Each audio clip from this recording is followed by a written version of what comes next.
All right, Bob Chick, I'm here with Big Sexy himself. We're in Arizona for the Arizona Pro, and we've got a blockbuster event here, 170 pros plus the NPC, and double the size at the Expo, 500,000 square feet of all kinds of entertainment, Lewis. And I know I sat through the whole check-ins there. Definitely 170 worth of athletes in there, that room, the hour and a half it took. Yeah, well, you know what? We got a good one here, and you know what? We're after the Olympia, of course, so everybody's trying to get that qualification as quick as they can and try to get the rest of the year off, making improvements before the Olympia. Let's get right into it, Lewis. We've got the men's 212 and we've got the men's open. 212, a couple of formidable names in there, most notably Jose Raymond probably leading the list, and he looks good. Yeah, Boston Mass. When I saw him with the Olympia this year, he made tremendous improvements getting on that stage. You know, some people thought he should have been, right up there battling for number one, let alone where he got. So, I mean, all through Europe, I know he's got probably really wanting to get a win rather than getting seconds and thirds. Well, he definitely wants to win. Obviously, it'll give him a qualifying spot. Plus, he wants the title. But I got to be honest. I mean, I've seen Jose, throughout the year at the Olympia. I mean, he looked great. He looked good on the road too. But actually, I think he looks better now, which is very unusual for a guy to be going show to show to show, especially with the travel in Europe. And I think he might be in his best shape this show. If that's the case, then there's no Flex Lewis here. Yeah, right. Maybe he would want him here at this show, coming in looking his best, but I think he can get the win there, Well, he's definitely going to be the front runner, but I tell you what, he's got his hands full. Tricky Jackson looks good. He looks like he put on a few pounds. Certainly going to be one of the best entertainers on the stage, that's for sure. So you got Tricky Jackson in there. Marvin Ward, the mighty one, is back. Probably not the tallest guy out there, but I tell you what, that guy packs the muscle. Yeah, he was definitely looking shredded. He was doing a little tricep pose for us over there. They had those little striations going all the way down the tricep. It looked great. He's in shape. Any other notable names there, Lewis, in the 212? Well, 212, you have Pete Ciccone. The guy's competing in the NPC for 20 years, won his pro card at Masters Nationals, coming here to make his pro debut, working with Don Long. Also, a fellow masshole with Jose Raymond. So that's right. A couple of boys from Mass, and these guys are going to be bringing it on the stage. Getting into the men's open. Now, this is where things get interesting. None of the top names, not a big surprise there. Obviously, most of the guys from the Olympia going on the circuit in Europe, and of course, they're pretty much closing it down for the year. But that opens that door and a lot of opportunity here. It's kind of anybody's show. Yeah, someone I'm really looking forward to seeing is Ben White. I mean, he's working with Matt Porter right now. He told me he's up 30 pounds. Wow. And he's shredded. So if all that's, you never know what people say, whatever.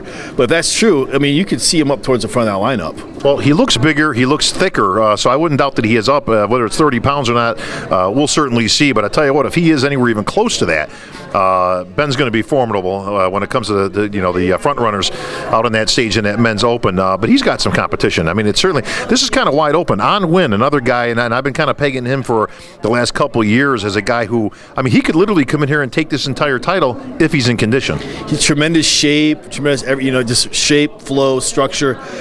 He's had different things happen to me each show. Like he mistimed some of his meals at the Dallas Europa, kind of threw him off a little bit.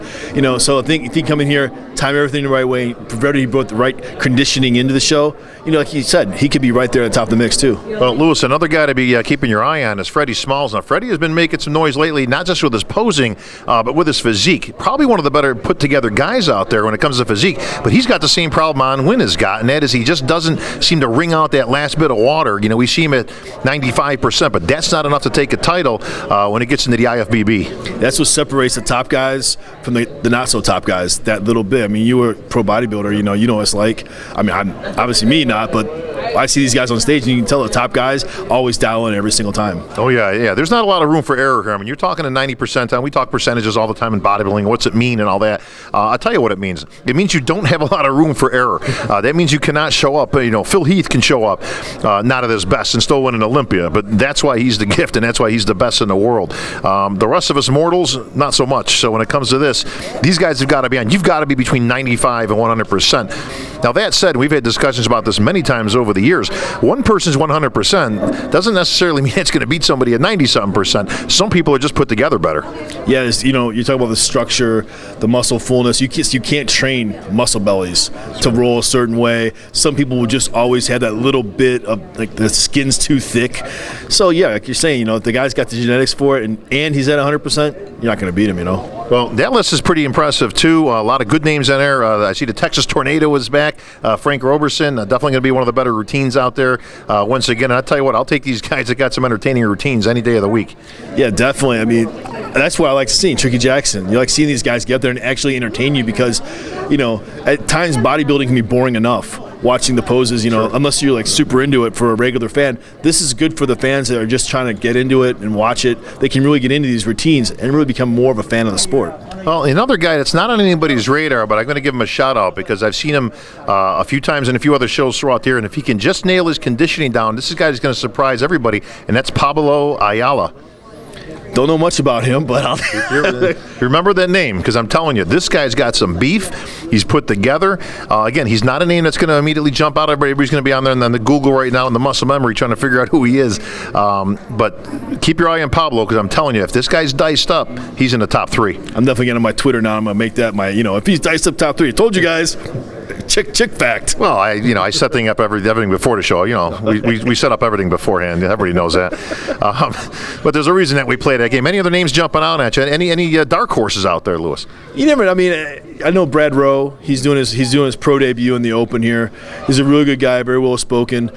Doesn't really provide you much on the stage because that stuff doesn't really count. But you never know what happens on the stage. If you come in looking good, you can make a splash. Well, right out of the starting gate is going to be Grigori. So for those who are keeping score at home, another guy who's been in the top 5 before, so he's not in uncharted waters. But it seems to be a hit and miss as to whether he brings to the stage the Grigorian that we know he can bring, and sometimes he's off a little bit. Exactly. It's like you're saying, if you're the top guy or not top guy, you show up good one day, another day not so good. But, one guy I also want to look at is Johnny Jackson. Coming to this show, when I saw him in Dallas, I thought he looked exceptional at Dallas. I saw him closer to Olympia. I thought maybe he was lacking a little bit at the Golden State. Sure. So I'm really seeing what he does now. He says he's doing it for the Mutant Nation. This show's for them. This show's for his fans. So I can respect that. Well, he's definitely a mutant, and I was going to bring up Johnny as probably the perennial favorite coming into the show. The most experienced, the most Olympia appearances under his belt. So this one's kind of Johnny's to win or lose, but I mean, this is a golden opportunity for somebody to get that early qualification for the Olympia. For somebody who's a new guy, that can be paramount because not often do you have an opportunity to get throughout the year and just train. Usually, obviously, somebody's got to qualify. You may have to go show to show.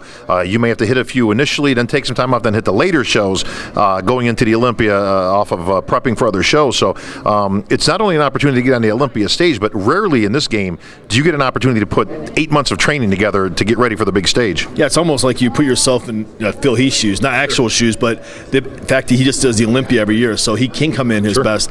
This guy comes in and wins this show, you could feasibly take off the whole rest of the year, not worry about the points game or picking the right show where a certain guy's not at. Well, the men's physique also on the docket. We've got, I'm going to pick my favorite, and I got to go with my man Jason Poston on this one.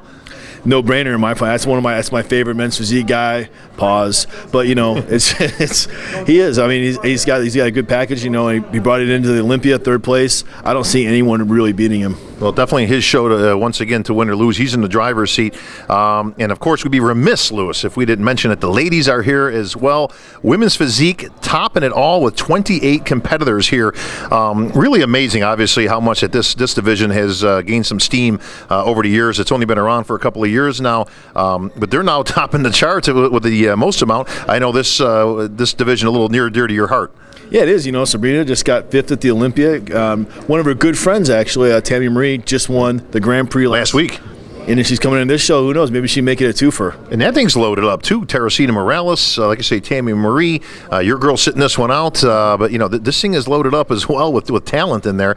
And, of course, we have the figure fitness, which is also representing with probably the most amount of fitness girls, I think, at 20, which is great because it looks like fitness is finally starting to bring its way back. It's definitely one of my favorites. I mean, it lights up the stage. We always start the show with it, which is great because it gets the crowd going and some world-class routines there. And, of course, my personal favorite, bikini.